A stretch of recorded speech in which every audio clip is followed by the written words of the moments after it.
नमस्कार दोस्तों, स्वागत है आप सभी का हमारे एसएससी सीएचएसएल के प्रैक्टिस बैच पर। इस बैच पे हम लोग मैथ और रीजनिंग की अल्टरनेट डेज पर प्रैक्टिस करते हैं। 25 क्वेश्चन का पूरा सेट सॉल्व करते हैं, जिसमें आज का जो हमारा सत्र है वो 11वां है और आज के दिन हम लोग मैथ की प्रैक्टिस करेंगे। ठीक है, जैसे कि आप लोगों ने ये अनुभव किया होगा कि पिछले 10 दिनों की प्रैक्टिस में आपकी एक्यूरेसी और स्पीड पे काफ़ी इंप्रूवमेंट आई है। बस इसी को कंटिन्यू 60 दिनों तक हमें करना है, यानी 30 सेट मैथ के और 30 सेट रीजनिंग के जब भी कंप्लीट होंगे तो आप चाहे मैथ्स या रीजनिंग किसी भी सेक्शन पे, इवन किसी भी एग्जाम पे आप जाइए, आपको प्रॉब्लम नहीं आने वाली।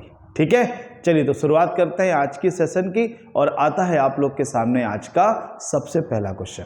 ठीक है, वही टाइम पीरियड पे ही सॉल्व करना है, अपनी परफॉर्मेंस भी आपको एसेस करना है। ठीक है, चलिए तो ये रहा आपके सामने आपका पहला क्वेश्चन। ठीक है, वही 45 सेकंड के अंदर आंसर दीजिएगा, क्वेश्चन ध्यान से पढ़िएगा और कैलकुलेशन ध्यान से लगाइएगा। ठीक है, ट्राई करिए। क्वेश्चन ऐसा है कि 45 सेकंड में आंसर दिया जा सकता है।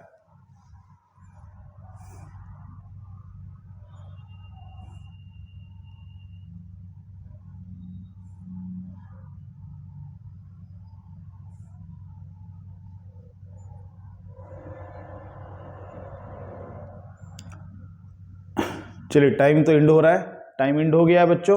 अब देखते हैं इसका आंसर क्या होगा। सर, राहुल एक पर्सन है जो 80,000 रुपये महीने का कमाता है। वह घर के किराए पे 15% खर्च करता है और शेष राशि का 12% बचा लेता है। शेष का ध्यान रखना। तो क्वेश्चन कह रहा है कि कुल व्यय ज्ञात करें, यानी उसका टोटल एक्सपेंडिचर क्या था।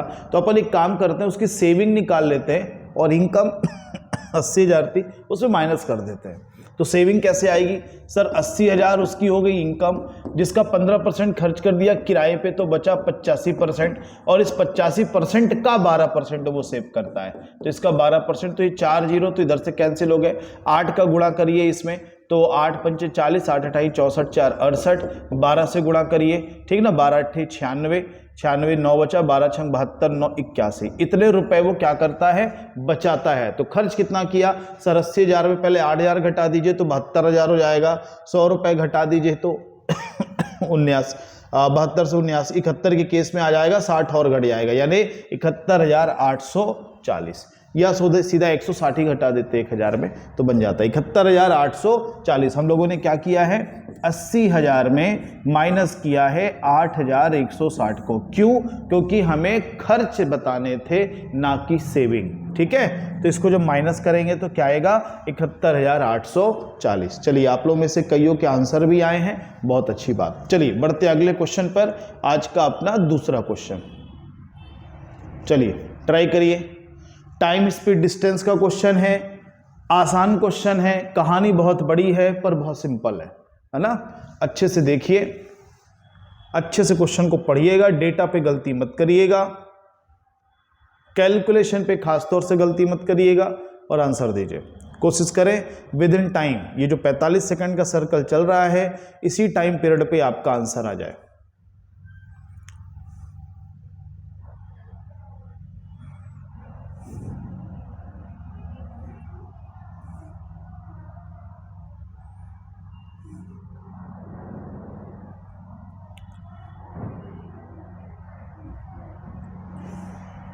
चलिए कोई बात नहीं, देखते हैं इसमें आंसर क्या बनेगा। सर, क्वेश्चन क्या कहना चाह रहा है कि एक कार है जो बिंदु ए से बिंदु बी तक पहुंचने में 3 घंटे लगाती है और जो बाइक है जब वापस आते हैं तो 4 घंटे लगाती है। यदि कार बिंदु ए और बाइक बिंदु बी से एक ही समय पर चलें, यानी दोनों same direction, sorry opposite direction पे एक ही टाइम पर चलें, तो बिंदु ए और बिंदु बी के बीच की दूरी भी हमें दे रखी है 240 किलोमीटर। तो बताना है जहां भी ये मिलेंगे वो पॉइंट बिंदु ए से कितनी दूरी पर है। मान लीजिए यहां पर है पॉइंट ए और यहां पर है पॉइंट बी। यहां से चल रही है कार और यहां से चल रही है बाइक। हमें इनकी दूरी भी पता है 240 किलोमीटर। कार को 3 घंटे लगते हैं, बाइक को 4 घंटे लगते हैं। तो सर यहां से तो स्पीड भी आ गई, कैसे? अगर 240 किलोमीटर कोई 3 घंटे में जाता है तो स्पीड हो गई 80 किलोमीटर पर आवर, और 4 घंटे वाले की क्या हो गई? 60 किलोमीटर पर आवर।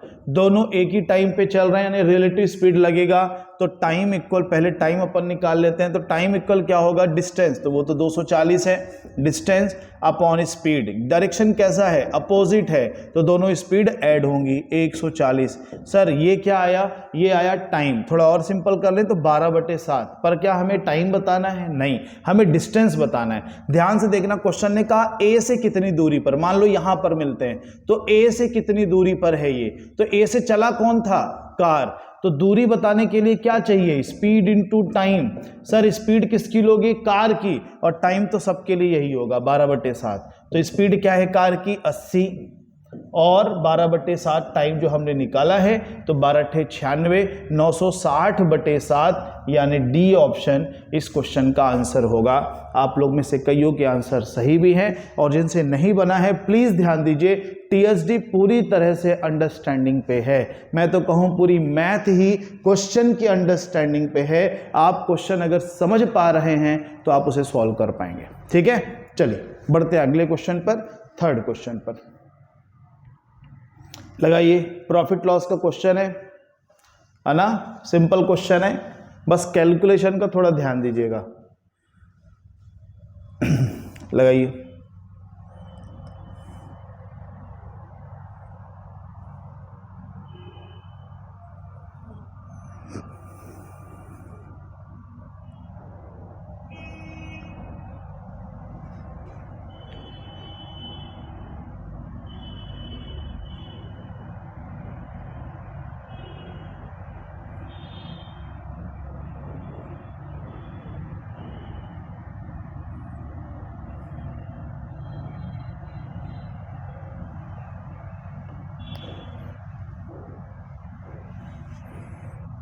ठीक। देखो क्वेश्चन क्या कह रहा है कि एक वस्तु को 16% की डिस्काउंट पर बेचने के बाद भी एक दुकानदार को 31.25% का लाभ होता है। यदि वस्तु का अंकित मूल्य यानी मार्क प्राइस हमको दिया है 2500, तो कॉस्ट प्राइस बताना है। आप सबको पता है कि मार्क प्राइस और कॉस्ट प्राइस हम डायरेक्ट रेशियो में ला सकते हैं अगर हमें प्रॉफिट और डिस्काउंट परसेंट पता हो। तो पता है सर इस बार, तो मार्क प्राइस के सामने प्रॉफिट वाला परसेंट आएगा, प्रॉफिट है तो ऐड होगा। क्या करते हैं अपन, डेसिमल इसका हटा देते हैं, 2 जीरो यहां लगा देते हैं, जो भी सीपी होगा उस पर 2 जीरो लगा देंगे डिस्काउंट वाले पे। तो कितना डिस्काउंट देना है सर? 16% का डिस्काउंट देना है, तो 100 में घटेगा तो कितना हो जाएगा? 84%। ये 2 जीरो इसके डेसिमल हटाने से आए हैं। अब इसको सॉल्व कर लीजिए, आपका आंसर है, ठीक है, जिसमें मार्क प्राइस हमें पता है 2500, तो हम मार्क प्राइस की जगह क्या लिख सकते हैं? 2500 लिख सकते हैं। ठीक है, तो 2500 लिख दिया। अब इसको सॉल्व कर लीजिए। सर ये जो नंबर है ये कहीं ना कहीं 7 से डिविजिबल होगा, चेक कर लेते हैं। तो सर ये 7, इसको चेक कर लें, ये तो है ही, 7 × 7, 6 बचेगा, 7 × 8 56, 5 × 7 = 49, 7 × 35, बिल्कुल है सर। और ये 12 × 7 = 84। अच्छा, ये भी 25 से, ये भी 25 से डिविजिबल है, तो सर ये 100 हो जाएगा, और 25 से इसको डिवाइड करेंगे तो 7 टाइम 25 × 7 = 175, और 12 बचेगा तो 25 × 5 = 125। सर ये फिर से 25 से डिविजिबल है, कैसे? 25 × 3 = 75 हो जाएगा ये, और ये 25 से कितना बनेगा? 4 और 8, और 3 से कितना हो जाएगा? 16। तो सीपी बन जाएगी 16 × 100, यानी 1600। इसका आंसर हो जाएगा ए। कैलकुलेशन बस थी इसमें ज्यादा, बाकी कुछ था नहीं। और बड़ी नंबर से डिवाइड करते तो इतना टाइम नहीं लगता। ठीक है, चलो बढ़ते हैं अगले क्वेश्चन पर। उम्मीद है सब समझ आ रहा होगा, फिर भी अगर कोई डाउट बनता है इस वीडियो को रिपीट कर करके देखिएगा। ठीक है, चलिए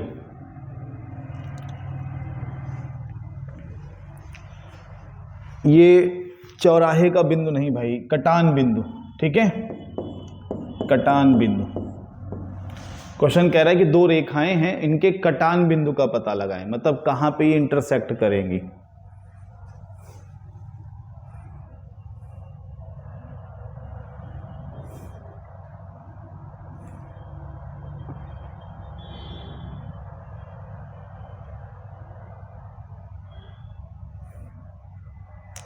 इक्वेशन सॉल्व करनी है बस, बहुत छोटा सा।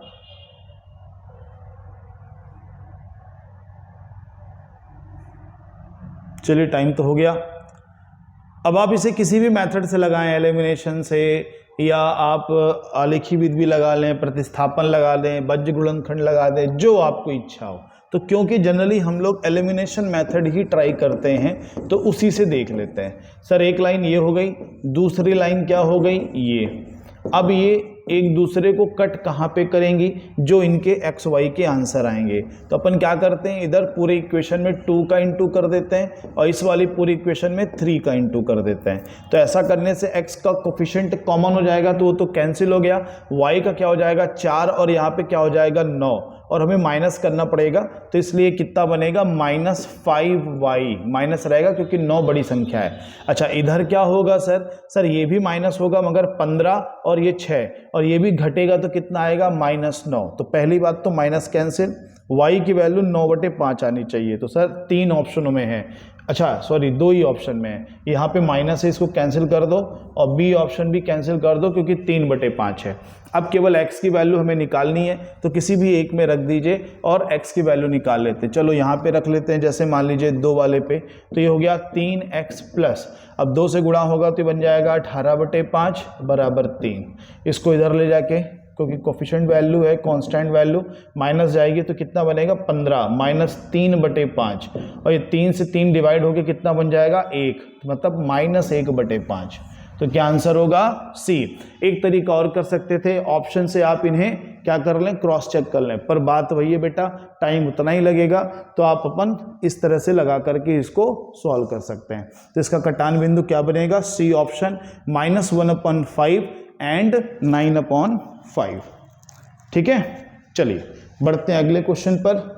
आज का 5th क्वेश्चन, 5th क्वेश्चन लगाइए, अच्छा क्वेश्चन है मेंसुरेशन का, ध्यान से लगाना है, बस कैलकुलेशन पे ध्यान रखिएगा आप लोग, है ना। चलो लगाइए।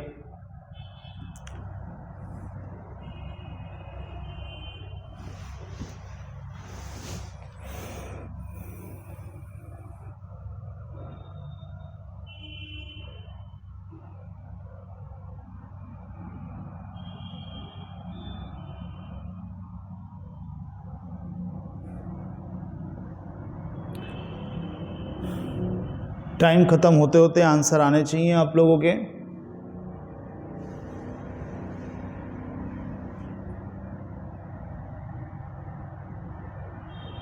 चलिए टाइम एंड हो गया है। देखो क्वेश्चन क्या कह रहा है कि एक आयताकार पार्क में बाड़ मतलब फिनिशिंग करनी है। मान लो ये आयताकार पार्क हो गया, इसमें हमको फिनिशिंग करनी है यानी बाड़ लगाना है, तो कहाँ पे लगाएंगे, उसके पेरीमीटर पे यानी परिमाप पे, ऐसे किनारे किनारे आप उसकी फिनिशिंग करेंगे। तो सर जो ये किनारे किनारे फिनिशिंग हो रही, इसी को हम कहते हैं रेक्टेंगल का पेरीमीटर यानी आयत का परिमाप। तो ये आयत का परिमाप सर क्या होगा, सर इन्होंने परिमाप नहीं बताया, उसको भी इनडायरेक्टली बताया है, क्या कि 8 रुपए पर मीटर के हिसाब से इतना खर्च हुआ।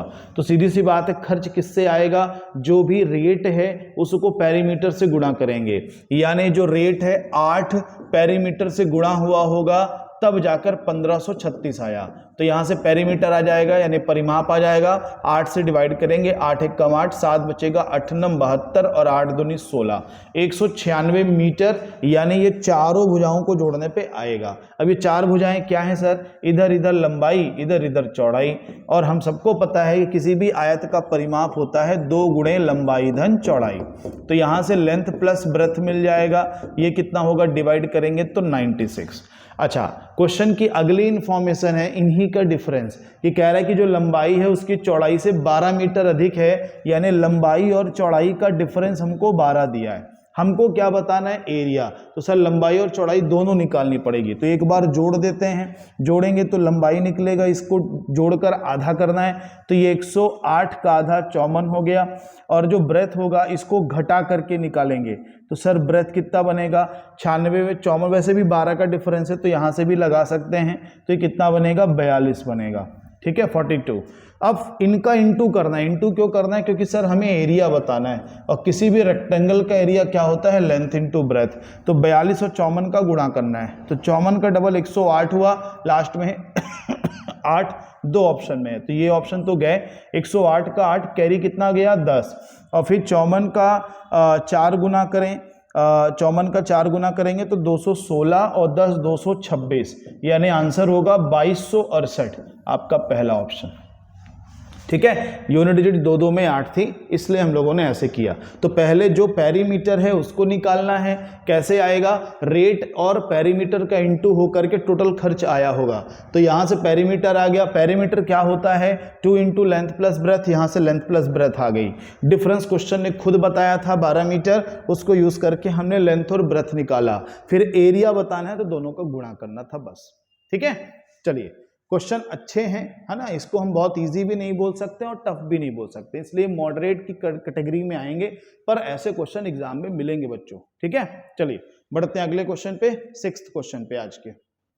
चलिए लगाइए, रेशियो का क्वेश्चन है या कहो एज का क्वेश्चन है ना। आराम से डेटा पढ़िए, कोई गलती मत करिएगा और कैलकुलेशन अच्छे से करिएगा। लगाइए।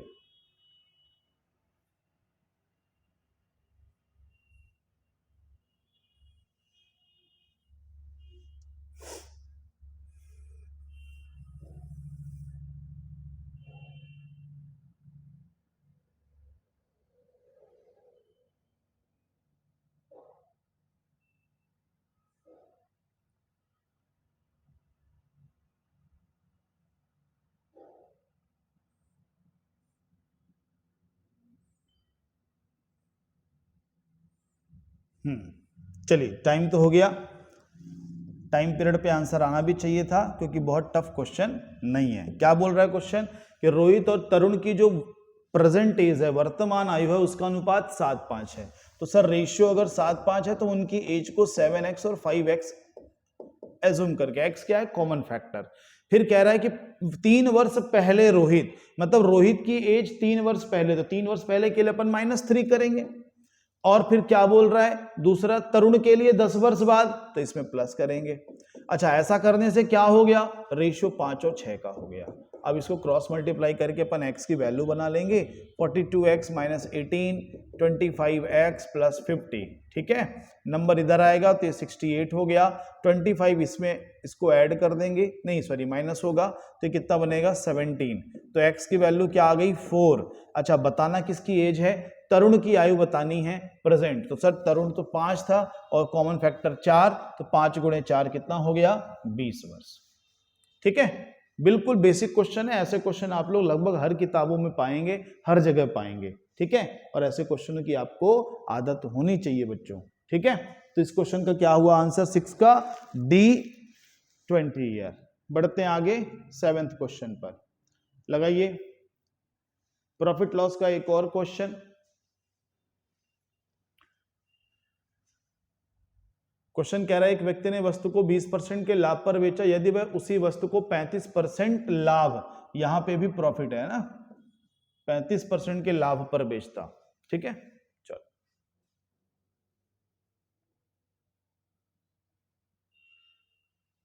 ये तो आसानी से आना चाहिए।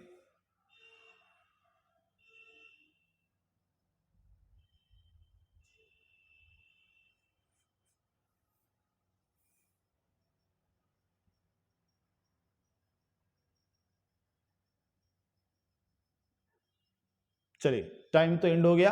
ध्यान दो, क्वेश्चन में क्या कह रहा है कि पहले उसे 20% लाभ हो रहा था और कह रहा है बाद में अगर वो 35% लाभ पर बेचता, तो एक बात बताओ, प्रॉफिट परसेंट कितना बढ़ गया? 15%। प्रॉफिट परसेंटेज के रूप में 15% बढ़ गया। रुपए में कितना बढ़ा वो क्वेश्चन हमें कह रहा है कि भैया वो उसे 195 रुपए ज्यादा मिलते, 195 रुपए मिलते नहीं, 195 ज्यादा, यानी जो ये ज्यादा प्रॉफिट है इस 195 के बराबर होगा। तो 15% अगर 195 है तो 1% क्या होगा? 15 से भाग करेंगे तो 15 कम 15, 15 45, तो 1% 13 है। लेकिन ध्यान रखना क्या कि ये प्रॉफिट परसेंट एमपी पे नहीं लगता, सीपी पे लगता है, कॉस्ट प्राइस पे। तो यहां पे जो 100% आएगा वो 1300 रुपए कॉस्ट प्राइस आएगा, पर हमें क्या बताना है? अंकित मूल्य बताना है, मार्कअप प्राइस। तो वो कैसे रिलेट होगा? इन्होंने बताया है कि सर जो मार्क प्राइस है ना वो कॉस्ट प्राइस से 75% ज्यादा है, तो इसका 75% क्या बनेगा? सर 1300 का 75% जो भी बनेगा उसके इकाई में 5 आएगा, 13 × 5 = 65। तो जैसे ही जोड़ेंगे तो इकाई में 5 आना चाहिए, 3 ऑप्शन में नहीं था, डी ऑप्शन में था। बाकी हम कैलकुलेट कर लेते हैं। तो 13 पच्चे 65 का 5 कैरी गया 6, 91 और 6 97, ठीक है। ये 1300 में जोड़ देना है अपने को, तो ये कितना हो जाएगा आपका 2275 रुपए। ये हो गई कॉस्ट, ये हो गया कितना एक्स्ट्रा मार्कअप है, दोनों को ऐड करेंगे तो 2275। बाकी ये यूनिट डिजिट से पहले ही हो जाता, ठीक है। क्वेश्चन आसान है, बस ये चीज समझिएगा कि पहले 20% का फायदा 35% फायदे में कन्वर्ट हो गया, तो परसेंटेज 15% बढ़ा, तो रुपए में प्रॉफिट कितनी बढ़ी 195 रुपए। बस उसी को रिलेट करना है। और ये ध्यान रखना है कि प्रॉफिट परसेंट एमपी पे नहीं सीपी पे लगता है, तो पहले कॉस्ट प्राइस आएगा, फिर उसकी जो इंफॉर्मेशन है 75% वाली, इसको यूज करेंगे तो फिर मार्क प्राइस आ जाएगी, ठीक है ना। चलिए बढ़ते हैं अगले क्वेश्चन पर। हाँ जी, टाइम एंड वर्क का क्वेश्चन आ गया। अच्छा क्वेश्चन है, बस जल्दबाजी में गलती मत करिएगा, बन सबसे जाएगा, सॉरी, ट्राई करिए।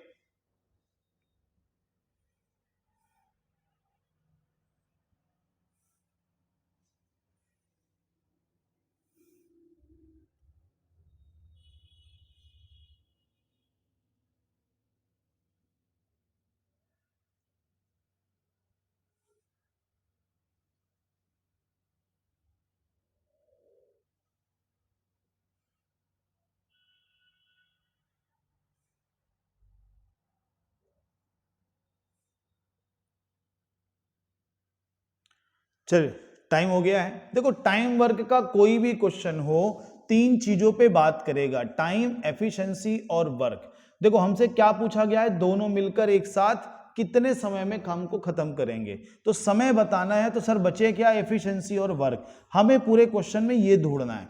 अब इन्होंने एक इंफॉर्मेशन दी है ये वाली, 33.33% अधिक, यानी एक तिहाई ज्यादा कुशल है कौन, अभिषेक, किससे, विशाल से। तो क्यों ना हम एफिशिएंसी एज्यूम कर लें, और ये जो टाइम दिया है उसके हिसाब से वर्क आ जाएगा, और फिर हमें जो चाहिए उसका आंसर आ जाएगा। तो अपन ऐसा एज्यूम करते हैं कि यहाँ पे जो विशाल है ना, उसकी एफिशिएंसी मान लो 3 काम करने की है 1 घंटे में, तो उसका 1/3 1 होगा। ज्यादा है कौन, अभिषेक, तो उसकी एफिशिएंसी कितनी हो जाएगी 4, इसीलिए 3 माना था। तो अब क्वेश्चन कह रहा है कि विशाल ने 36 घंटों में काम किया था, तो विशाल की एफिशिएंसी क्या हमने मानी है 3, तो 36 घंटों के हिसाब से वर्क क्या हो गया 36 गुणे 3 यानी 108। अब ये 108 काम कौन करेगा, दोनों करेंगे, तो दोनों की कंबाइन एफिशिएंसी कितनी हो गई 7। तो टाइम क्या होता है sir, work upon efficiency, combine efficiency से डिवाइड करेंगे 7 से। अब इसको थोड़ा मिक्स फ्रैक्शन में बनाएंगे, तो 15 सत्ते 105, 15 सही 3/7 इसका आंसर होगा, ठीक है ना। चलिए अच्छा क्वेश्चन है, डेटा पे बस थोड़ी आपकी पकड़ हो गई, रेसिप्रोकल, परसेंटेज, स्क्वायर, क्यूब, तो ये सब आपके लिए आसान हो जाएगा। चलिए बढ़ते हैं अगले क्वेश्चन पर, अपने 9th क्वेश्चन पर। चलिए ये भी टाइम एंड वर्क का क्वेश्चन है, बेसिक लेवल का क्वेश्चन है, इसलिए टाइम रहते आ जाना चाहिए। लगाइए।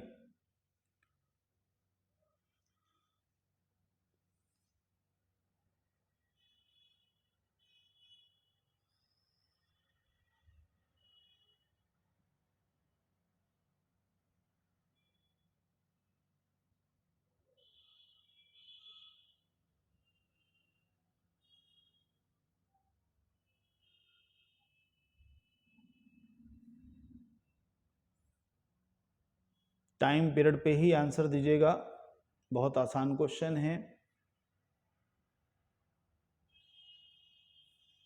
चलो टाइम खत्म हुआ। क्वेश्चन क्या कह रहा है कि सर 3 व्यक्तियों के बारे में बता रहा है कि ए बी सी, इन तीनों के अलग अलग में ए को लगते हैं 20 दिन, बी का ही पता करना है, और सी को लगते हैं 60 दिन।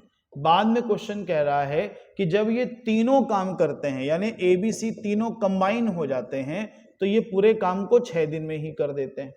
यही क्वेश्चन कह रहा है ना, ठीक है। तो आपको बताना है कि x की वैल्यू क्या है, तो अपन क्या करते हैं, पहले एक वर्क एज्यूम कर लेते हैं। तो 60 हमारा वर्क हो गया, उस हिसाब से a की एफिशिएंसी 3, b की सर पता करेंगे, c की एफिशिएंसी 1 हो गई। अच्छा इनकी कंबाइन एफिशिएंसी क्या होगी, 60 काम 6 दिन में, तो यानी इनकी एफिशिएंसी 10 हुई।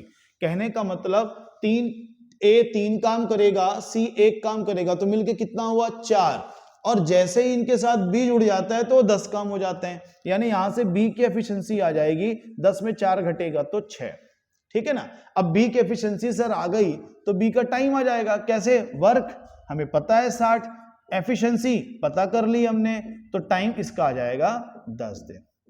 इसलिए इसका आंसर क्या होगा, डी ऑप्शन 10 दिन। आसान क्वेश्चन है, बिल्कुल बेसिक का क्वेश्चन है। ठीक है, चलिए बढ़ते हैं अगले क्वेश्चन पर, 10th क्वेश्चन पर। लगाइए, अलजेब्रा का सिंपल क्वेश्चन है, बस थोड़ी प्रॉपर्टी पता होनी चाहिए आपको। ट्राई करिए।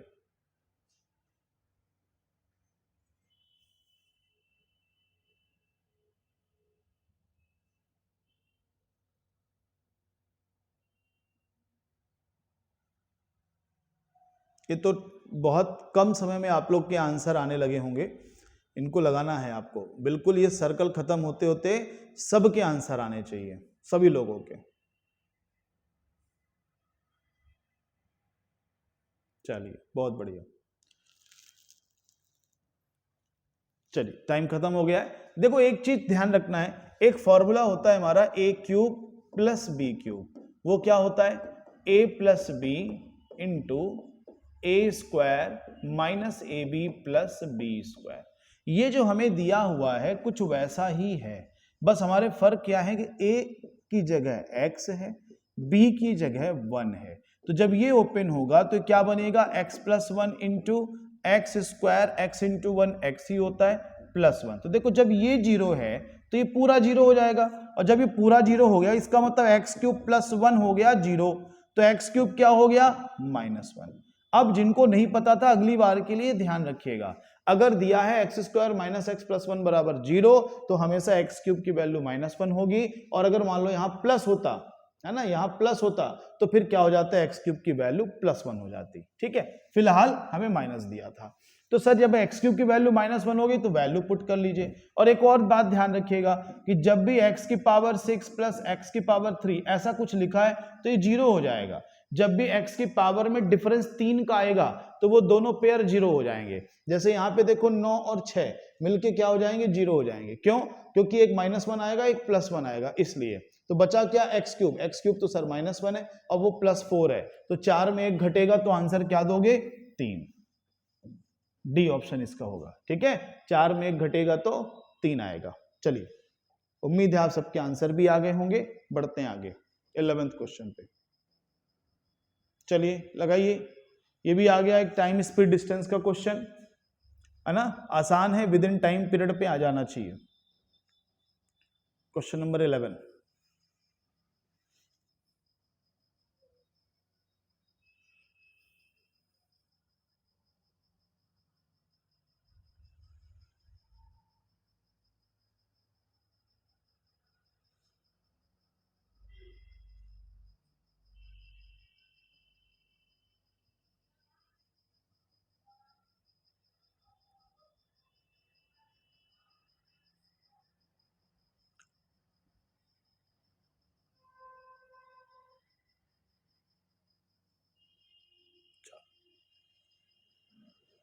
हाँ जी, देखिए आ जाना चाहिए आंसर। क्या कह रहा है कि सर एक ट्रेन है जिसकी स्पीड 90 किलोमीटर पर आवर है, एक ट्रेन जो है पेड़ को यानी एक स्टैटिक मूवमेंट ना करने वाले वेरिएबल को क्रॉस कर रहा है 9 सेकंड में, तो वहां वो अपने आप को क्रॉस कर रही है। तो यहां से ट्रेन की लेंथ निकाल लेंगे, सर उसकी स्पीड 90 है तो इसको पहले मीटर पर सेकंड में बदल लेंगे और फिर 9 सेकंड से गुणा करेंगे, तो ये कितना बन जाएगा, 25 का 9 गुना 225। और ध्यान रखना ये स्पीड भी हो गई 25 मीटर पर सेकंड, तो 225 वो अपने आप को, और क्योंकि अब पार करना है पुल को जो 300 मीटर है तो वो भी जुड़ जाएगा, और स्पीड कितनी है 25, हमने मीटर पर सेकंड में बदल लिया है, तो टोटल 525 डिवाइड बाई 25, तो 20 गुना 500, 21 गुना होगा इसका आंसर 21। और दूसरा क्या सर 225, यानी 225 को चलती है 9 सेकंड में, तो अब आपको 75 और चलाना है, तो 75 यानी 3 सेकंड और लग जाएंगे, यानी 12 सेकंड में पुल को कवर करेगी 9 सेकंड में अपने आप को, तो दोनों मिलकर 12 9 21 ऐसे भी कर सकते थे आप।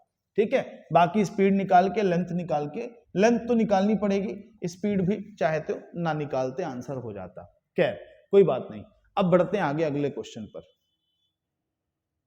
Question number 12। हाँ जी, लगाइए अलजेब्रा का एक और बेसिक सा क्वेश्चन है ना, गलती बस मत करिएगा। जितने भी लोगों ने पढ़ा है अलजेब्रा बेसिक, इस क्वेश्चन का तो आंसर भी उनको ओरली देना चाहिए।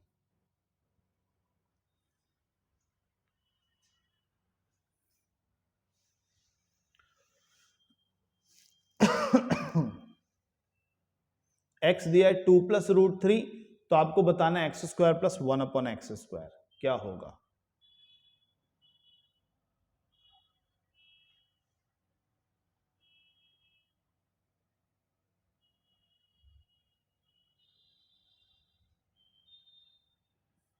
चलिए टाइम एंड हो गया। देखो ऐसा क्वेश्चन जब भी ये कुछ इस रूप में मिले x, तो पहले उसका 1 अपॉन एक्स अलग से निकाल लेना। क्यों? क्योंकि वो देखो बहुत आसान हो जाएगा। कैसे देखते हैं सर, 1 अपॉन एक्स क्या हो जाएगा 1 अपॉन 2 प्लस रूट 3, तो इसका हम थोड़ा रेशनलाइजेशन कर लेंगे, परमेयीकरण कर लेंगे। तो इससे क्या होगा सर, ये बचेगा 2 माइनस रूट 3। कैसे सर, क्योंकि डिनोमिनेटर एक हो गया ना, a plus b a minus b, तो 2 का वर्ग 4 और रूट 3 का वर्ग 3, तो घट के 1 हो गया, इसलिए अपन उसको नहीं लिख रहे हैं। तो सर x कितना हो गया 2 प्लस रूट 3, 1 अपॉन एक्स कितना हो गया 2 माइनस रूट 3। तो जब दोनों को जोड़ेंगे तो क्या आएगा, जैसे ही दोनों को जोड़ेंगे तो रूट 3 कैंसिल, क्या बचा 4। अभी तो बहुत आसान क्वेश्चन हो गया कि sir x plus 1 upon x 4 है, तो x square plus 1 upon x square क्या होगा 4 के वर्ग में 2 घटा देना है। तो 4 का वर्ग 16, 16 में 2 घटेगा तो 14 यानी 14। ए ऑप्शन इसका आंसर है। क्लियर मामला? ठीक है, जिनको नहीं पता ये चीज तो इसलिए मैंने बताया, बाकी तो डायरेक्ट आंसर आपको बताना चाहिए, जिन्हें नहीं पता था ये उनके लिए। ठीक है, चलिए बढ़ते अगले क्वेश्चन पर। Question number 13। हाँ जी, लगाइए। क्षेत्रमिति का क्वेश्चन है और बढ़िया क्वेश्चन है, जल्दबाजी में गलती मत करिएगा, अच्छा क्वेश्चन है।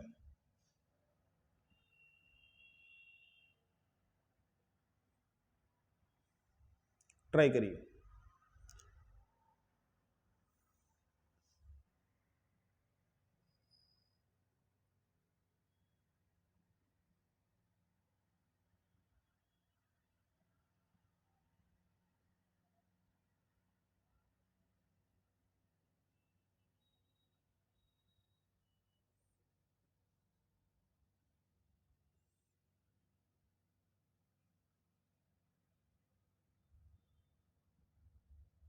चलिए देखिए, यहां पे क्या बोला जा रहा है कि वृत्ताकार वलय, the area of a circular ring. ये क्या है सर, एक सर्कल है, बाहर भी एक सर्कल है, वो कुछ मिला के ऐसा कहना चाह रहे हैं।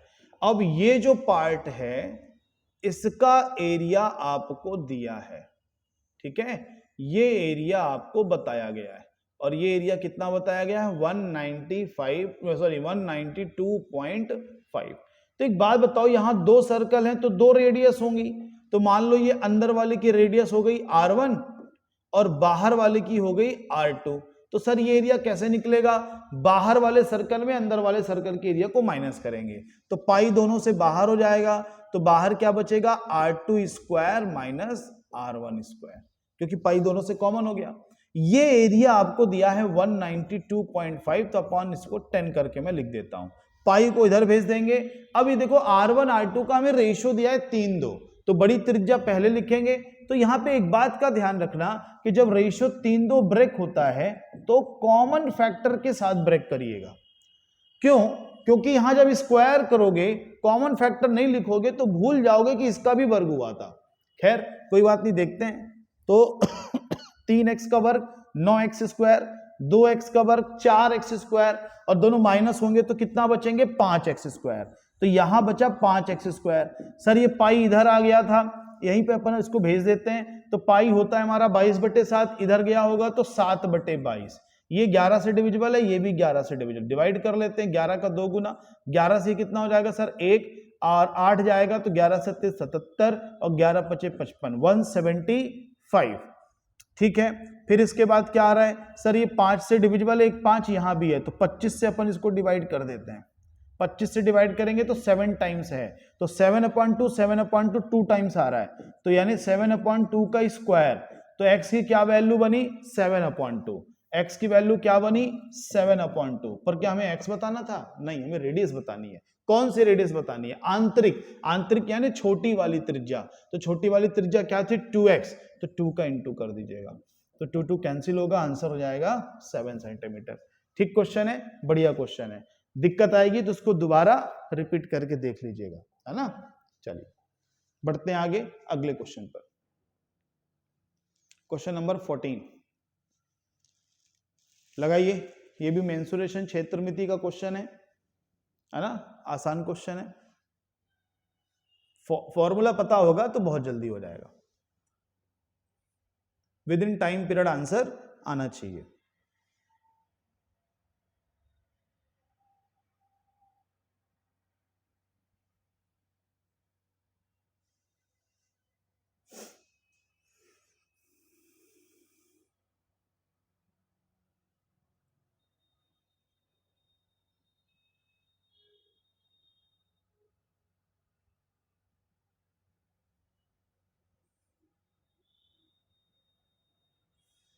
चलो क्वेश्चन क्या कह रहा है कि एक बेलनाकार टैंक है जिसकी रेडियस और ऊंचाई यानी हाइट दोनों हमको दी है 8 मीटर 17 मीटर। कह रहा है कि 32 क्यूबिक मीटर प्रति सेकंड की दर से टैंक को पूरी तरह भरना है तो कितना समय लगेगा। सर सीधी सी बात है, समय किस पे डिपेंड करेगा? किस रेट से भर रहे हैं और कितना भर रहे हैं, इनके बीच के डिवीजन का। मतलब जो वॉल्यूम होगा उसको हम इस रेट से डिवाइड कर देंगे तो हमें क्या मिल जाएगा? टाइम मिल जाएगा। तो सर वॉल्यूम क्या होता है किसी भी बेलन का यानी सिलेंडर का? पाई आर स्क्वायर एच। तो इन्होंने कहा कि पाई की वैल्यू आप 3 रखिएगा, तो पाई 3 रख लेते हैं। तो आर कितना है? 8, 8 का स्क्वायर हो गया 64, एच कितना है? 17। ठीक है, रेट क्या है? 32, तो 32 का ये 2 गुना हो गया, 17 छंग कितना हो गया? 102 सेकेंड।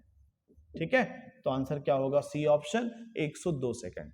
ठीक, चलो बढ़िया। अगले क्वेश्चन पर आते हैं। 15th क्वेश्चन लगाइए। डीआई का पार्ट है, अच्छे से क्वेश्चन पढ़ना है और फिर आंसर देना है। चलो ट्राई करो।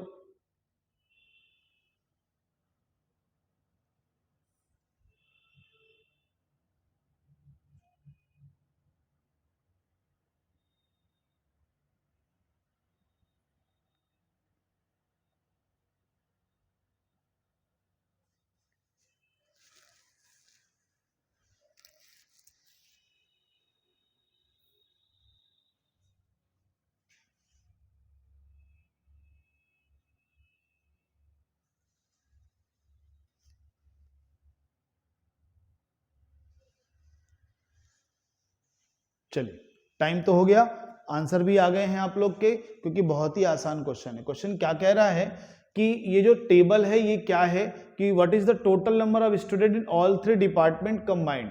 ये डिपार्टमेंट हैं और एक डिपार्टमेंट में कितने सेक्शन हैं ये बताया है, और हर सेक्शन में एवरेज कितने बच्चे हैं।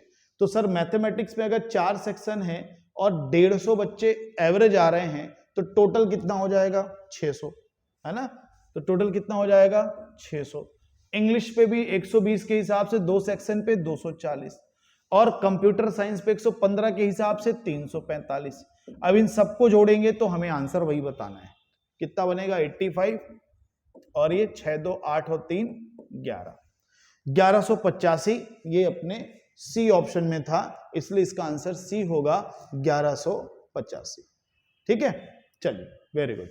बढ़ते हैं अगले क्वेश्चन पर। हाँ जी, एक और डीआई का क्वेश्चन है ये, एक और डीआई का क्वेश्चन है। इधर टेबल बना हुआ है, डेटा पूरा समझा रहा है, अच्छे से लगाना है ना, जल्दबाजी मत करिएगा। लगाइए।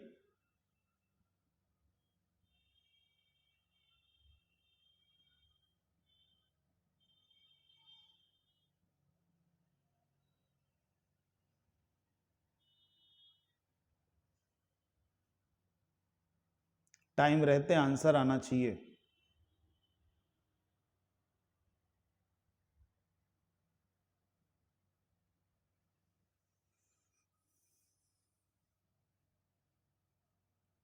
चलो टाइम हो गया। क्वेश्चन क्या कह रहा है कि इस टेबल में मंथ वाइज, मतलब January to March, April to June, July to September, October to December, मतलब ट्राइमेस्टर जो होते हैं उन पे हमें दिया हुआ है कितना एक्सपोर्ट हुआ और कितना इंपोर्ट हुआ। अच्छा, हमें क्या बताना है? नेट एक्सपोर्ट बताना। तो नेट एक्सपोर्ट क्या है? क्वेश्चन ने समझाया है, नेट एक्सपोर्ट होगा एक्सपोर्ट माइनस इंपोर्ट। तो सर एक्सपोर्ट माइनस इंपोर्ट जब करें तो बताना क्या है कि सर जो सबसे मिनिमम है, न्यूनतम बताना है हमें, सबसे मिनिमम। तो सर कौन से में सबसे मिनिमम है? तो 512 और 410 में लगभग 98 का अंतर, 102 का अंतर हो गया, सॉरी।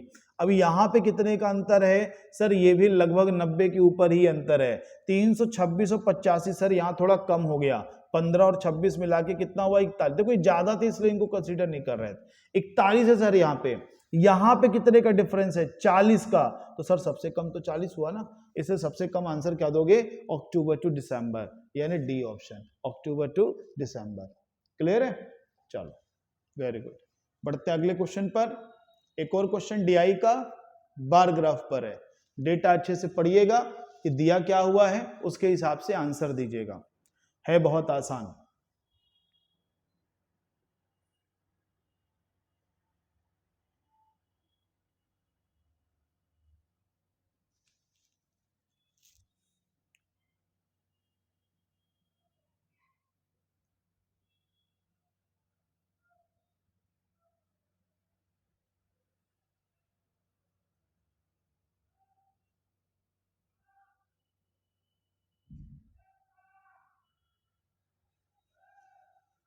डेटा अच्छे से देखिएगा, डेटा, बाकी क्वेश्चन बहुत इजी है। चलिए टाइम एंड हो गया। क्वेश्चन क्या कह रहा है कि ये जो बार ग्राफ हैं, ये नीचे दिए गए बार ग्राफ का अध्ययन करें और प्रश्न का उत्तर दें। कह रहा है जनवरी में, ये लिखा हुआ है number of items sold in January, जनवरी में 4 अलग अलग टाइप के आइटम यानी वस्तुओं को बेचा गया। अब क्वेश्चन कह रहा है कि जो टाइप ए है वो टोटल का कितना परसेंटेज है? तो सर टाइप ए है कितना? 25, और इसका कंपैरिजन टोटल से करना है तो टोटल करना पड़ेगा, 17 13 30 हो गया, 30 और 20 50 हो गया, 50 और 25 75 हो गया। सर ये 1/3 हुआ ना, 1/3 मतलब 33.33%। ठीक है, तो कुछ अगर मॉडरेट क्वेश्चन थे तो कुछ आसान क्वेश्चन भी हैं, है ना। हर तरह का मिक्सअप होता है अपने मॉक पे। लगाइए अगला क्वेश्चन लगाते हैं, 18th क्वेश्चन, एक और टेबल का क्वेश्चन है। ठीक है, अगर उधर समझ में दिक्कत आ रही है तो इंग्लिश में पढ़ लेना। डिफरेंस बताना है आपको। What is the difference between the per capital income of people of group A and that of group B? Per capital income जो दोनों ग्रुप का है उसका डिफरेंस बताना है।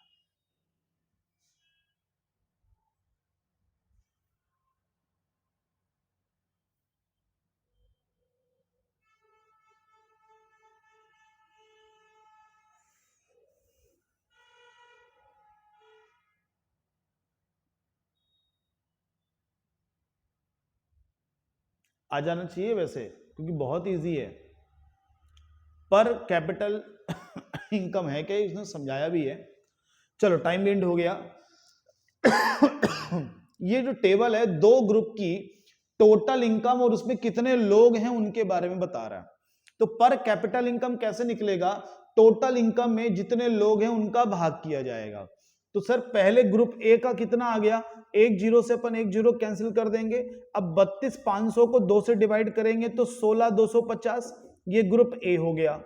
ग्रुप बी में भी सर 0 0 4 16 चौको 64, ये 16,000 हो गया। यानी ग्रुप ए में एवरेज जो कैपिटल इनकम आ रही है वो 16,250 और बी की 16,000। तो हमें इसका डिफरेंस बताना था। कितना आसान क्वेश्चन, 250। ठीक है, कैलकुलेशन पे गलती ना करें तो ये क्वेश्चन आपके मुश्किल से 25-30 सेकंड में हो जाने चाहिए, ज्यादा से ज्यादा। ठीक है, चलो नेक्स्ट क्वेश्चन नंबर 19 लगाइए। एक और मेंसुरेशन का बहुत ही बेहद ही आसान क्वेश्चन, इसे तो ऑप्शन एलिमिनेशन से भी कर लेते हैं।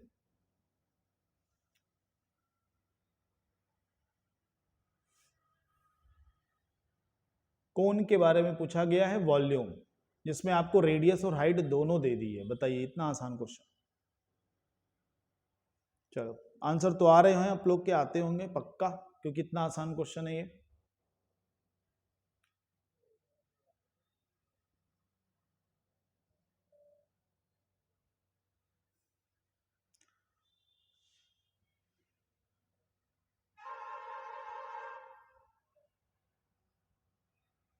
चलिए देखिए, शंकु का आयतन बताना है। किसी भी शंकु का आयतन होता है 1/3 पाई आर स्क्वायर एच, मतलब पाई होगा तो 22 से गुणा होगा, 22 से गुणा होगा यानी 11 का वो मल्टीपल होगा।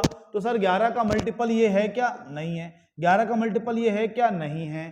क्या ये है? नहीं है, ये है। बस इतने में आंसर था। लेकिन लगाते कैसे? 1/3 22/7, आर कितना है? आर हमारा कितना? 7, तो 7 × 7, और हाइट कितनी है? 3। ठीक है, ये एक्सप्लेन करके बाकी आंसर 11 के मल्टीपल से आ जाता, 154 क्यूबिक सेंटीमीटर, बी ऑप्शन। ठीक है, चलिए क्वेश्चन नंबर 20, अगले क्वेश्चन पर आते हैं। हाँ जी, लगा ये भी एक आसान क्वेश्चन। अब इधर आसान क्वेश्चन है बच्चों,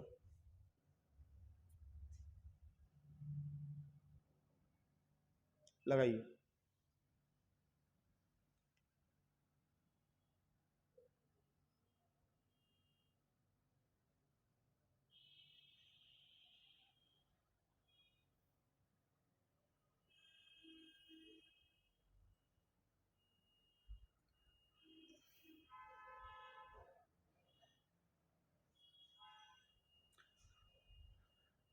मतलब इतना आसान क्वेश्चन मिलता है? बिल्कुल मिलता है। आपको लगेगा सर ये नहीं पूछता होगा, पूछता है। 25 क्वेश्चन में 2-3 ऐसे क्वेश्चन होते हैं। चलिए देखिए, बहुत आसान। 10 का क्यूब 1000, 6 का क्यूब 216, 1800 और 10,080, इनको जोड़ना है। इनको जोड़ने में कई लोग गलती करेंगे, ठीक है ना। तो इकाई तो 6 सब में था, 8 1 9, दहाई में 9 चाहिए, 2 ऑप्शन में था। बाकी को भी जोड़ दीजिए, 8 2 10, 3 और 1 4, तो क्या आंसर आएगा? 4096, कितना? B option. पर ये एडिशन आपको ओरली करना चाहिए कि सर 10 का क्यूब 1000, 1000 और 1000 2800, 3880 और 216 जोड़ना था, तो 80 16 96 हो गया, और 200 जोड़ना है तो 4000 हो गया 3800 में। तो इस तरह से आप इसको ओरली सॉल्व करना, ठीक है। चलो बहुत बढ़िया, अगले क्वेश्चन पर बढ़ते हैं अपन। लगाइए, ट्रिग्नोमेट्री का सिंपल क्वेश्चन है, लगना चाहिए।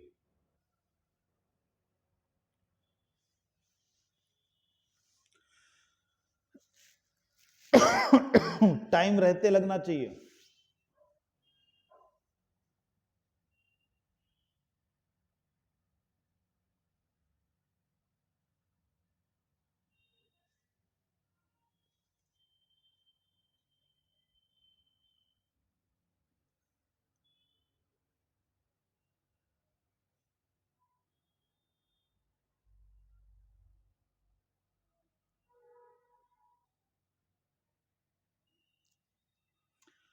चलिए देखिए, टाइम एंड हो गया। क्वेश्चन क्या कह रहा है कि sign 2x + 15 equal cos x + 15।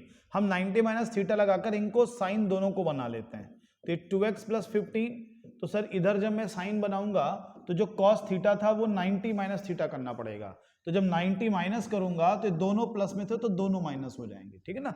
चलो अब इसको सिंपल साइन इनवर्स लग के कैंसिल हो गया, तो ये क्या बचा? 2x + 15, और इधर क्या बचा? 90 - 15 होके 75 - x। x इधर आएगा 3x, 15 इधर जाके घटेगा तो 60, तो x की वैल्यू बन गई 20, और शायद हमें x की ही वैल्यू बतानी थी, तो 20 डिग्री इसका ए ऑप्शन होगा।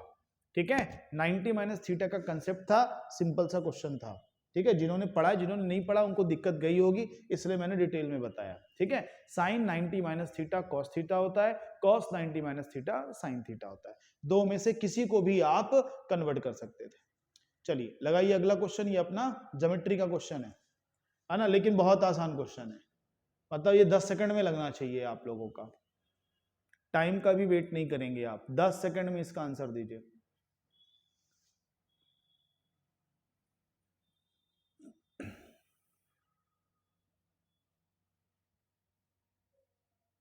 चलो आंसर आने लगे होंगे पक्का, 100% कंफर्म है मुझे।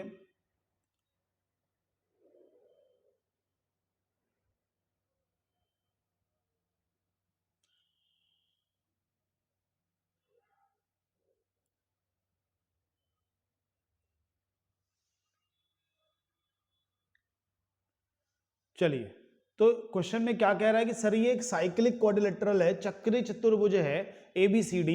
तो सर चक्रीय चतुर्भुज के सम्मुख कोणों का योग 180 होता है। तो सर अगर ये 45 है तो इसको 180 ऋण 45 होना होगा। तो जब ये सॉल्व करेंगे तो कितना आएगा 135 डिग्री। तो इसलिए इसका आंसर क्या देंगे 135 यानी डी ऑप्शन। ठीक है, बहुत ही आसान क्वेश्चन, साइक्लिक क्वाड्रिलेटरल पता हो और उसका एक कंसेप्ट पता हो।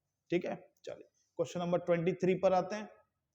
एक और आसान क्वेश्चन, बहुत ही आसान, 10 सेकंड में आंसर दो, मतलब 10 सेकंड में आपको टाइप करने का दे रहा हूं, इतना आसान क्वेश्चन है ये, तो देखते ही आंसर है।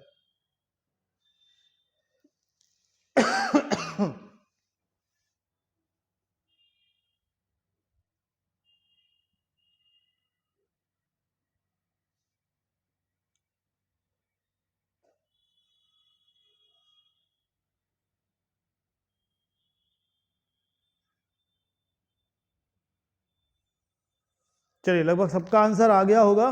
क्या कह रहा है क्वेश्चन कि सर दो संख्याएं जिनका लघुत्तम महत्तम दिया हुआ है 20 और 5, तो दो संख्याओं का गुणनफल ज्ञात करें। तो संख्याओं का गुणनफल हम लोगों ने पढ़ा है कि दो संख्याओं का गुणनफल उनके लघुत्तम और महत्तम के गुणनफल के बराबर होता है। तो सर संख्या नहीं जाननी है, अगर लघुत्तम 20 महत्तम 5 है तो इनको गुणा करने पे जो आएगा वही संख्या का गुणा होगा, यानी 100। इसका आंसर क्या होगा, बी ऑप्शन 100। तो ये हुआ 23 क्वेश्चन। लास्ट की क्वेश्चन आसान है, शुरुआत के थोड़ी मॉडरेट थे तो थोड़ा मिक्सअप मेंटेन करना पड़ता है। हाँ जी, लगाइए। ज्योमेट्री का एक और क्वेश्चन आ गया है, आसान, पर जल्दबाजी मत करिएगा क्योंकि आप जल्दबाजी में गलती करेंगे। लगाइए, इसको टाइम लिमिट पे खत्म करना है आपको 45 सेकंड में।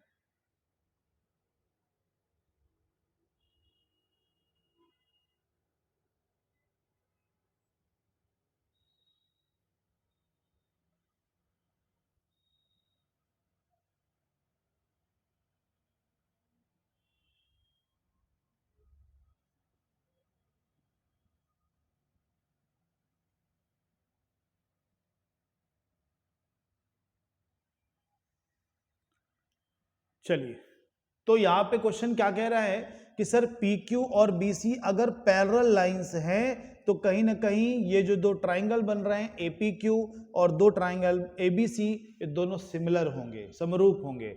और अगर ये समरूप है तो इनकी करस्पॉन्डिंग साइड्स का रेशियो भी सेम होगा, यानी संगत भुजाओं का अनुपात। यहां गलती नहीं करना है। तो इस APQ में AP अपॉन पूरा AB होगा बेटा, पूरा AB। तो इसलिए अपन इसको 6/4 ना लिखना, 6/10 लिखना, यानी इस रेशियो में बनेगा। इसको और सिंपल करें तो 3:5 के रेशियो में होगा। अब 3:5 के रेशियो में होगा मतलब ये और ये का भी रेशियो 3:5 होगा। तो 5 हमारा कितना बन रहा है 15, यानी कॉमन फैक्टर 3 गया। तो ये जो 3 होगा तो 3 से गुणा होकर क्या बनेगा 9, यानी जो PQ होगा, PQ हमसे पूछा गया है तो PQ की लंबाई होगी 9 सेंटीमीटर। ठीक है, बस यहाँ पे एक ही गलती हो सकती थी, रेशियो 6:10 की जगह कुछ लोग 6:4 कर सकते हैं। तो ध्यान रखना 6 पूरी भुजा लेनी पड़ती है, तो 6×4=10 होगा। चलिए, तो आज का आखिरी क्वेश्चन अपना लगाइए, आसान क्वेश्चन है ना, ट्रिग्नोमेट्री का, बस थोड़ा सा कंसेप्चुअल है, अच्छे से लगाइएगा, गलती मत करिएगा।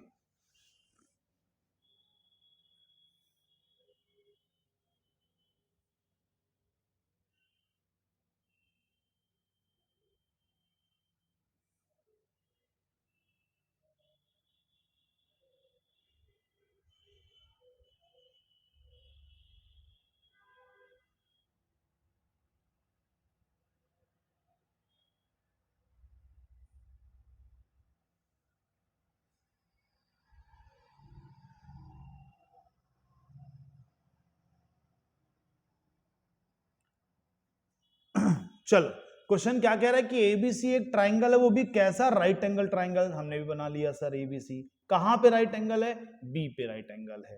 तो सर ये बी हो गया, ये ए हो गया, ये सी हो गया। ठीक है, आगे क्या दे रहा है, साइन ए 4/5। साइन ए सर अगर 4/5 है, यानी इस एंगल से देखा गया है, तो जब इस एंगल से देखा जाएगा तो परपेंडिकुलर बीसी होगा, बेस ए बी होगा, हाइपोटेनस तो एसी ही रहेगा। तो साइन थीटा होता क्या है, परपेंडिकुलर अपॉन हाइपोटेनियस। तो सर परपेंडिकुलर बीसी है तो ये 4 हो गया, हाइपोटेनियस 5 हो गया, तो ये 3 हो गया। क्यों, ट्रिपलेट याद हो या पाइथागोरस थ्योरम लगा लीजिए। 25 के वर्ग में 16 का वर्ग घटाएंगे 9, और वो किसका वर्ग है 3 का। अब हमें क्या बताना है, हमें बताना है cosec 90। Sir 90 degree cosec sine का रिवर्स है, तो साइन 90 1 होता है, 1 का रिवर्स भी 1 ही होता है, तो यहां तो सीधा आंसर रख देना है 1 प्लस साइन सी क्या होगा। देखो साइन सी यानी अब आप इस एंगल से देख रहे हो, जब आप इस एंगल से देखोगे तो परपेंडिकुलर कौन हो जाएगा 3, हाइपोटेनस कौन हो जाएगा 5, तो ये हो गया 3/5 और ये पूरे ब्रैकेट में था और डिनोमिनेटर में सेक ए है। Sir sec A cos A का रिवर्स होगा और कॉस थीटा क्या होता है हमारा बेस अपॉन हाइपोटेनस, तो ए से देखेंगे तो बेस 3 होगा, हाइपोटेनस 5 होगा, लेकिन सेक है तो रिवर्स लिखना पड़ेगा 3/5 की जगह 5/3। अब इसको सिंपल कर लेना है, ये 5 एकम 5 और 3 जुड़ के 8/5 और इसको ऊपर ले जाएंगे तो रिवर्स ये 3/5, ये टोटल हो गया 24/25, सी ऑप्शन। ठीक है, 25 का आपका सी ऑप्शन होगा 24/25। अच्छा क्वेश्चन था क्योंकि आपकी बेसिक ट्रिग्नोमेट्री के कंसेप्ट पे क्वेश्चन था, बिल्कुल बेसिक ट्रिग्नोमेट्री के कंसेप्चुअल क्वेश्चन की कैटेगरी में इसको हम लाएंगे। ठीक है, चलिए तो ये हुए हम लोगों के आज के 25 क्वेश्चन। अपनी परफॉर्मेंस को देख लीजिए, है ना, कहां तक मामला पहुंचा है। ठीक है, असेसमेंट कर लीजिए हम किस कैटेगरी में जा रहे हैं, आगे बढ़ रहे हैं, इंप्रूवमेंट हो रहा है या नहीं हो रहा है। ठीक है, चलिए तो ये हुआ आज का सेशन अपना, और आज ये प्रीमियर क्लास का आखिरी दिन था, कल से लाइव क्लास होगी। ठीक है, तो कल हम लोग रीजनिंग का सेट लगाएंगे और बिल्कुल लाइव क्लास पे लगाएंगे। ठीक है, चलिए तो धन्यवाद आज के लिए, और बहुत बढ़िया मेहनत कर रहे हैं आप लोग, इसी तरह कंटिन्यू करते रहिए। ठीक है, all the best, thank you very much, good night.